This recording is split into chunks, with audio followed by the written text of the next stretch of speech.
Hello, welcome. Thank you for joining us on this edition of News 2. I'm April Knight in for Sandra Gumansing. Topping our newscast, Governor Kenneth Mapp has spoken out on the highly publicized arrest of a member of his security team on charges of possession of illegal narcotics. In his Thursday press conference, Mapp went over some changes that need to happen in the qualifications of executive security and the screenings that they need to go through. Here's more. Governor Kenneth Mapp is stepping away from the high-profile arrest of a government house security officer facing narcotics charges. Officer Chesterfield have never served on the security detail of Lieutenant Governor Potter, nor myself, nor has he traveled on any of our behalfs. Neil Chesterfield was apprehended by Customs and Border officers on Saturday at the Cyril E. King Airport on St. Thomas. Chesterfield used his credentials as government house security to bypass the screening process. But according to Governor Mapp, the lack of protocols may have raised the red flag. The police department have certain protocols that they must undertake, and none of those protocols clearly were undertaken. This is not the government house's first brush with illegal narcotics involving one of its security staff. Several months ago, one of their security officers was found dead by his relieving officer. That officer literally keeled over, face down, into cocaine that he was apparently using and died of a massive heart attack.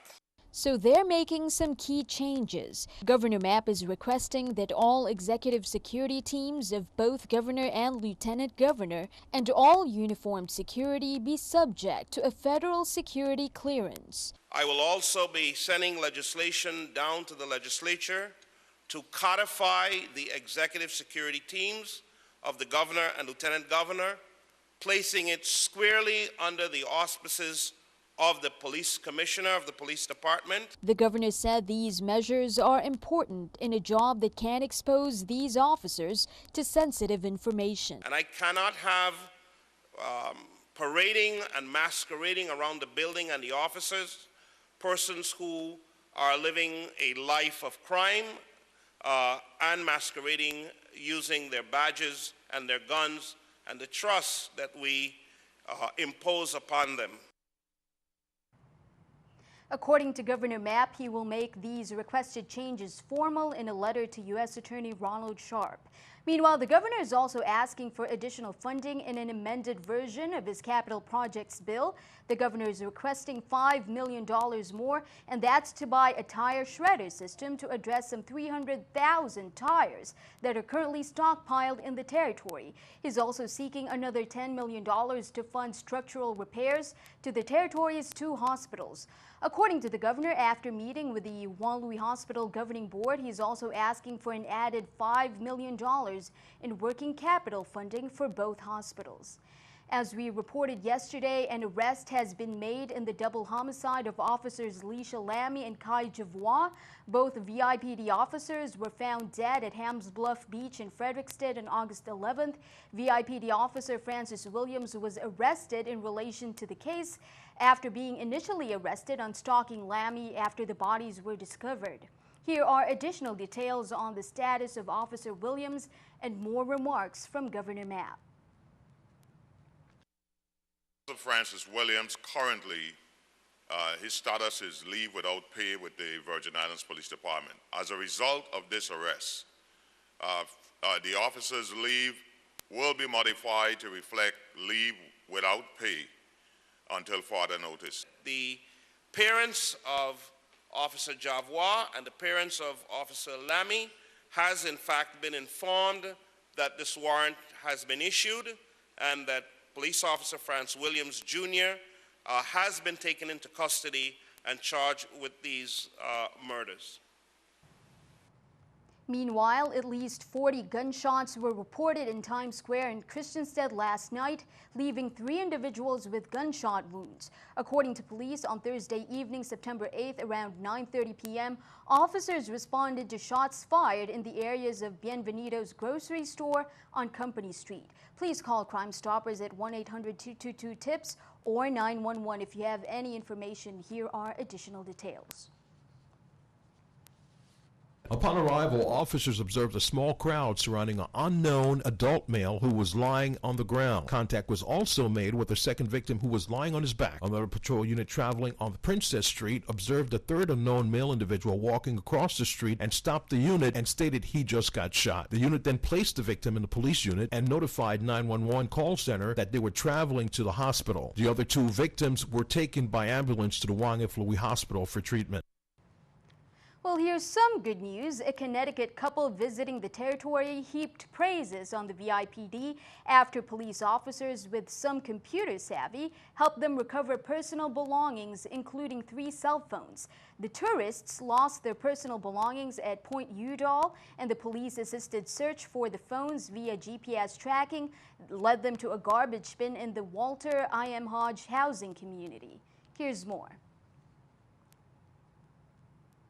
One of the officers jumped in the garbage bin to search while the other officer stood outside to stand guard along with help. After a thorough search, they were able to retrieve a small gray and blue backpack out of the bin which had the 3 cell phones in it. The 3 cell phones were positively identified by the tourist couples as their belongings. The items were then returned. Needless to say, the couples were extremely grateful due to the quick thinking and computer savvy of these officers. Well, if you're on St. Croix and you drive a Honda or Acura that you think might be affected by the Takata airbag recall, Saturday, that's tomorrow, September 10th, is your last day to go to their repair-a-thon. That's at the Hendricks International Honda location in Christiansted. The repair-a-thon there has been going on since September 8th, Thursday. On St. Thomas, John's Auto will be repairing affected cars at the Fort Christian parking lot starting September 15th. That's next Thursday until September 17th, next Saturday. If you cannot make these dates, please call the numbers on your screen so you can arrange a repair session at another time. Well, yesterday, the St. Croix Election Board held an emergency meeting to discuss the eligibility of Alicia Chucky Hansen, who's running for the Senate in November. That's after Attorney General Claude Walker told them that the affidavit of challenge from the Democratic Party questioning Hansen's eligibility was not properly filed. And the board should not have, according to Walker, told Election Supervisor Fox to refrain from putting Hansen's name on the ballot. Hansen, meanwhile, filed a lawsuit against the St. Croix board, which is now asking the AG for guidance again. We are waiting for a response from the AG because we have complied with his mandate, and we are also informed the challenger, which is Mrs. Dickerson, that she has to overdo her challenge. She has to do it over again. We also have to wait to see what happened in the court. Meanwhile, turning our attention stateside, a stunning admission from the country's biggest bank. Thousands of Wells Fargo employees caught opening fake bank accounts and credit card accounts and then charging real money to customers for the phony accounts. Now, thousands of employees are out of a job, and Wells Fargo is hit with a historic punishment. Mary Maloney explains. Staying on top of your money is important. For some Wells Fargo customers, staying on top of money became almost impossible because of fraud. Federal regulators say Wells Fargo employees created over 1.5 million phony bank accounts and more than 500,000 credit card accounts without the customer's knowledge or consent. To do that, employees in some cases made up fake email addresses and PIN numbers. In turn, the bank took money from customers in the form of fees on accounts customers didn't even know they had. This wasn't a little bit of shilly-shallying on the side or a few odd shenanigans. This was miscreant behavior on an industrial scale. The scheme in place for the past 5 years. In a statement, the director of the Consumer Financial Protection Bureau says Wells Fargo employees secretly opened unauthorized accounts to hit sales targets and receive bonuses. The Consumer Financial Protection Bureau slapped Wells Fargo with its largest penalty to date, $185 million in fines. Wells Fargo will also pay $5 million in refunds to customers. Wells Fargo says when we make mistakes, we are open about it. We take responsibility and we take action. Now, more than 5,300 employees have been fired over the past few years, and the federal regulator says the bank will pay full restitutions to all people affected. I'm Mary Maloney reporting. Keeping an eye on the economy, here's a look at the stock market watch at the New York Stock Exchange.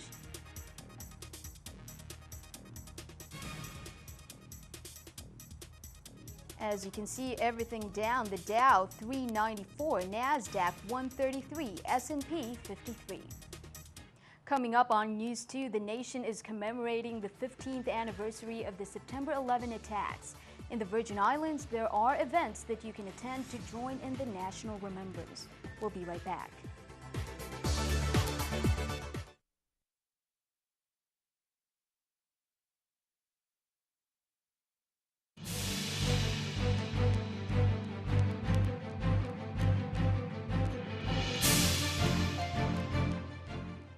Welcome back. America approaches the anniversary of one of the darkest days in recent history, September 11th, when thousands were killed in terrorist attacks that destroyed the Twin Towers in New York and damaged parts of the Pentagon in Washington, D.C.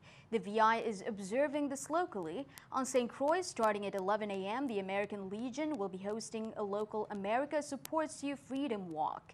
The Freedom Walk will begin at the Basin Triangle across from the police station and travel down King Street onto the Myron G. Danielson American Legion Post headquarters at the hospital grounds. On St. Thomas, meanwhile, starting at 12 noon, the American Legion will host a program at the Emancipation Garden, and all members of the community are invited. Meanwhile, while facing an ethics violations complaint against her use of congressional resources, Delegate to Congress Stacey Plaskett also asked her colleagues to focus on issues impacting the Virgin Islands. On the House floor yesterday, Plaskett drew attention to the territory's fight with Zika, with 56 new confirmed cases this week, and the scourge of gun violence. While this Congress was in its longest recess in 60 years, the number of overall confirmed Zika cases and the number of Americans killed and wounded by gun violence continued to grow. There have been 4,500 lives lost to gun violence in the time that we've been out in recess. And this number sadly includes the lives of almost a dozen young men and women in the Virgin Islands, including 2 police officers and a firefighter. The Senate Finance Committee and the VI, meanwhile, chaired by Senator Clifford Graham, approved some 30 budget bills, altogether worth more than $784.7 million. That's for fiscal year 2017. And the discussion today was the need to utilize a line of credit to address the budget deficit, saving the government employees' retirement system, and digitizing the Office of the Lieutenant Governor to expedite the collection of funds. The budget bills will have to be approved by the full Senate body. Health professionals are getting a chance to brush up on trends and issues in healthcare in the Virgin Islands. The Centers for Medicare and Medicaid Services, or CMS, and the Office of the Lieutenant Governor are sponsoring the 2016 Healthcare Symposium. It's on September 21st at the DV Carina on St. Croix, but they're putting the word out early. Here's a peek into the lineup of speakers and what you can expect. Joel Malloy, Chief Policy Advisor for the Office of the Governor, will also be addressing the audience. Ms. Marina Davis, Director of the VI Puerto Rico Field Office, will also be welcome to the group because she's new at that office. Tasha Phillips Dorset, Assistant Commissioner of Department of Health, will also be bringing updates on the health and how the Department of Health interfaces with community and the health needs of the community. It is free, it is open to the public, lunch will be provided, and it will bring together business partners, providers, professionals that will be presenting on Medicaid and Medicare. Well, here's an update on the waste workers' strike on Wednesday over delayed paychecks. Some $60,000 was given in overdue payments to Sanitas LLC from the VI Waste Management Authority. And on Thursday, Sanitas workers were given one paycheck that was overdue.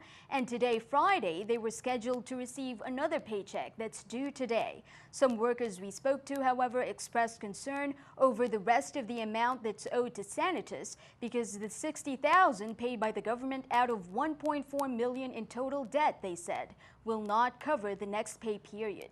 Meanwhile, yesterday we reported on a water interruption Wednesday along the north side of St. Croix because of a leak on a 16-inch water main. The interruption affected hotels, apartments, condos, and businesses along that area. On Friday morning, we received word from WAPA that the repairs were made after 11 o'clock at night on Wednesday, and service was restored. WAPA also advises motorists on St. Thomas to watch out for the road work being done at the airport.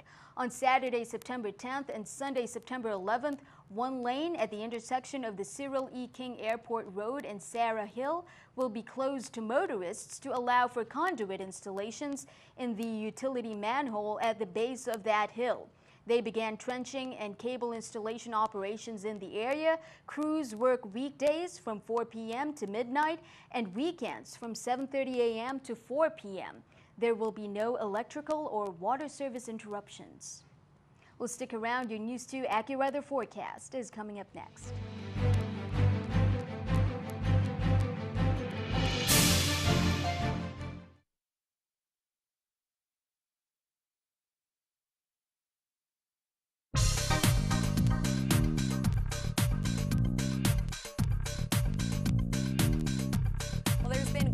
A few clouds building up over the islands. I'm Shanae Shocker. So take a look at the satellite. You can see this area of low pressure right here. That's been dragging through some thunderstorms and some showers. Then it's also pulling up moisture from the south because of its rotation. That's dropping some showers over our area as well. As we zoom in a little bit closer, you can see those areas or that low pressure system. It's just off to our north, but we are catching that moisture that's being shifted northward from that. As we take a look at tonight's forecast, we're sitting at 81 degrees, a shower or two in the area. Those are going to continue over on St. John, 90 degrees for tomorrow. Spotty showers as well. In St. Thomas, 90 degrees. You can see those showers will be a possibility out there. St. Croix, maybe getting a little bit more showers as that moisture moves northward. 91 degrees for their high tomorrow. Check out your marine forecast on the Atlantic side. 3 to 5 feet. East winds 10 to 15 knots, nothing that small crafts can't handle, and that's going to be the same for the Caribbean, 3 to 5 feet for your waves, and easterly winds 10 to 15 knots. Take a look at your extended forecast. Those chances of showers are going to continue throughout the week, but as the weekend goes on, it's going to start to drop off, and by Monday and Tuesday, we'll only be seeing a couple of showers as we roll through early week. Now, later in the week, we could potentially see a little bit more development as a tropical wave moves through. It's going to head off to our northwest. So it won't be really dropping too much downpours here. We could see a stray shower on Wednesday. Those temperatures up in the low 90s and upper 80s. So it's going to be quite warm and quite humid as well. Thank you for that. Here's a quick peek at our News 2 weather picture. It's from Janisha Gomez of Gladys Abraham Elementary School, and Janisha drew us a nice picture of a day out in the water on a bright sunny day, and the words, "I love you, VI," and VI is nice. Good job, Janisha. Thank you for that. Send us your News 2 weather picture to News 2 Innovative Business Center, 4611 Tutu Park Suite 300, St. Thomas, VI 00802. Stick around. Gary Anthony has sports for you when we come back.